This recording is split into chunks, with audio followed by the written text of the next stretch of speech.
In September 2007, a crisp Texas morning turned deadly outside the Wynne Unit prison in Huntsville.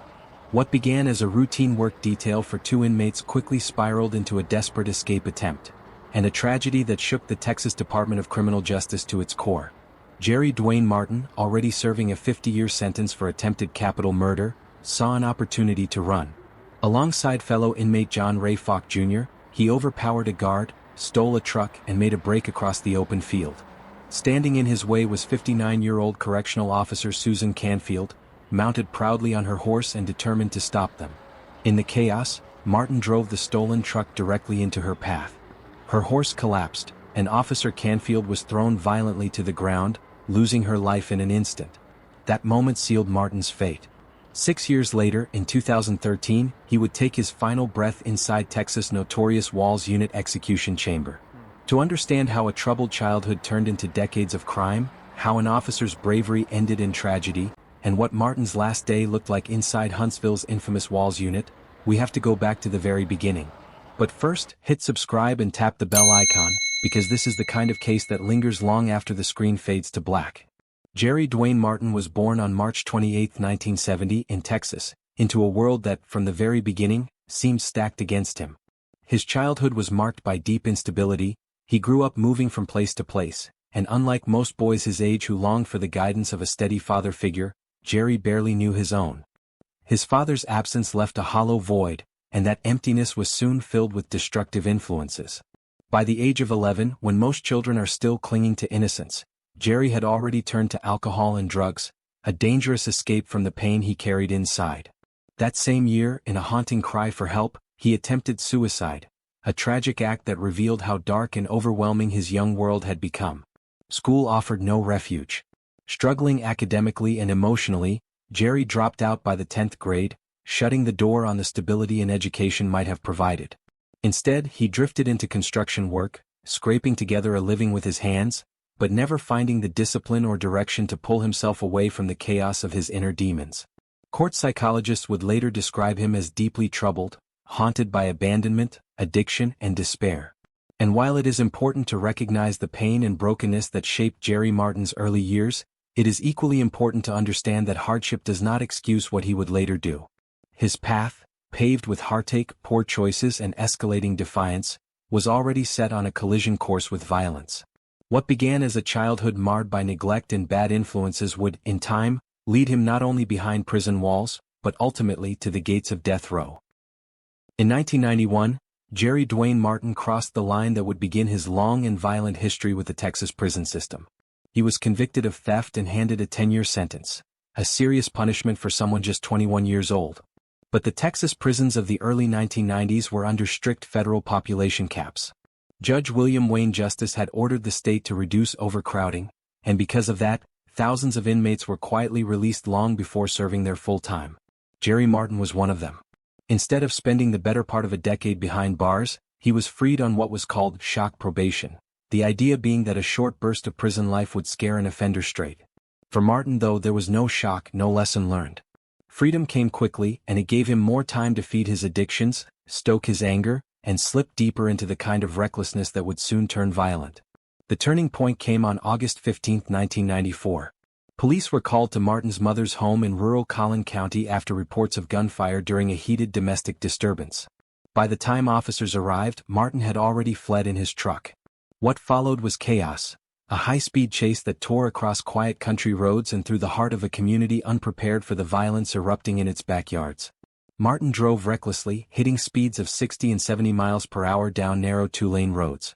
He swerved off pavement and into yards, tearing up the grass just feet from family homes. Children, neighbors, and bystanders watched in fear as the truck roared past. Inside, Martin could be seen waving a pistol, sometimes out the window, sometimes pressed against his own temple, alternating between defiance and despair. Deputies gave chase, their patrol cars pushing to keep up, their radios crackling with updates. Shots rang out. Martin fired at the pursuing officers, and though no one was hit, the message was chilling. He was willing to kill to avoid capture. The chase stretched on, escalating with every mile. Eventually, Martin pulled off the road into a wide maize field. There, he spun the truck around and positioned it to face the road, a calculated move, almost as if preparing for a final showdown. He stepped out of the cab, pistol still in hand, and pressed it hard against his head. Officers took cover. A standoff had begun. 4 hours, the field became the center of a tense, dangerous stalemate. Law enforcement poured into the area, patrol deputies, sharpshooters, and trained negotiators. Their orders were clear. Per policy, no officer was to return fire, even if Martin pulled the trigger. The priority was to contain him, not to escalate. One sheriff's negotiator, protected only by a bulletproof shield, edged closer and began talking to Martin. The goal was simple: get him to lower the gun, surrender peacefully, and spare lives. But Martin's response sent chills down the line of officers waiting in the field. He threatened to kill the negotiator outright. At one point, he leveled the pistol directly in the negotiator's direction and squeezed the trigger, firing a shot close enough to make it clear he was deadly serious. Other rounds followed, one bullet whizzing dangerously close to another officer on the perimeter. Imagine the tension: an armed man pacing in the middle of a field, his gun swinging between his own temple and the officers who surrounded him, knowing full well that by policy they could not return fire. Hours passed in this deadly dance. Negotiators pleaded. Officers braced. The community around them held its breath. Finally, after the standoff stretched deep into the night, Martin relented. He was arrested and taken into custody. By sheer luck, or perhaps by divine intervention, no one was killed that day. But what could have ended with relief quickly turned into an even darker chapter. Martin was released on bond while awaiting trial, but instead of facing justice, he vanished.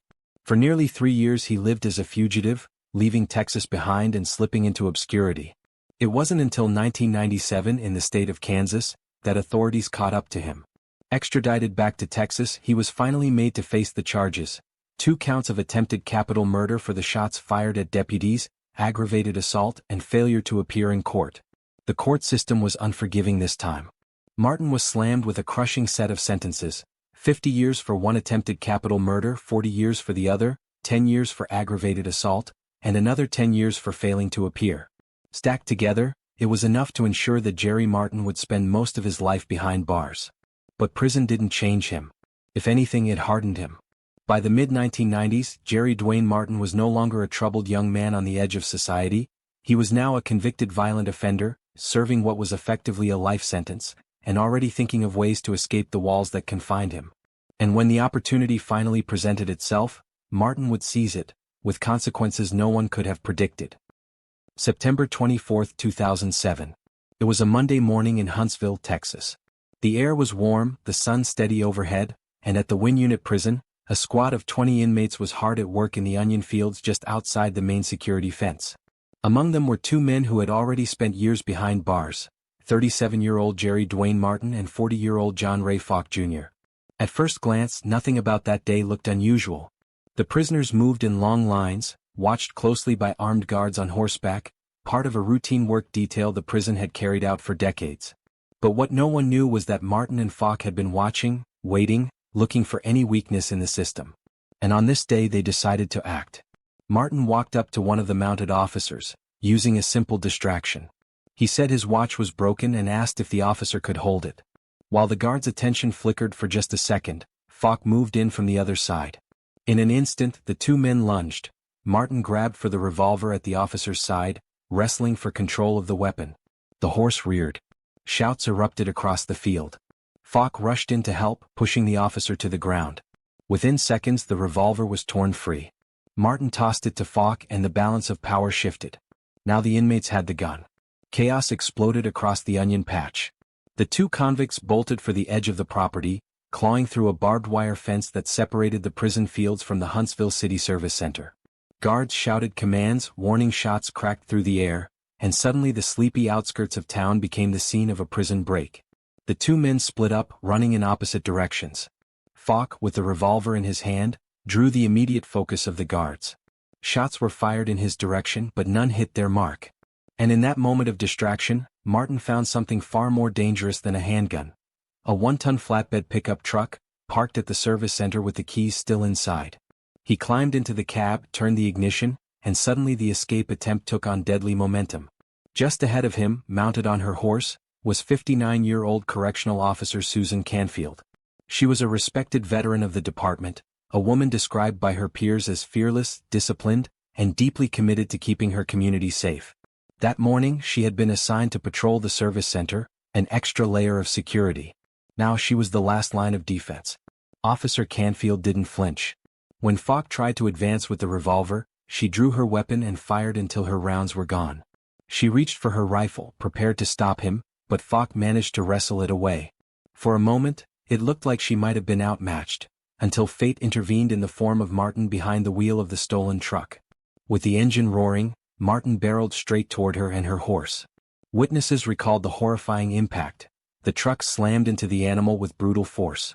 The horse crumpled instantly, collapsing beneath the steel frame, while Officer Canfield was thrown violently onto the hood. Her back and shoulders smashed against the windshield.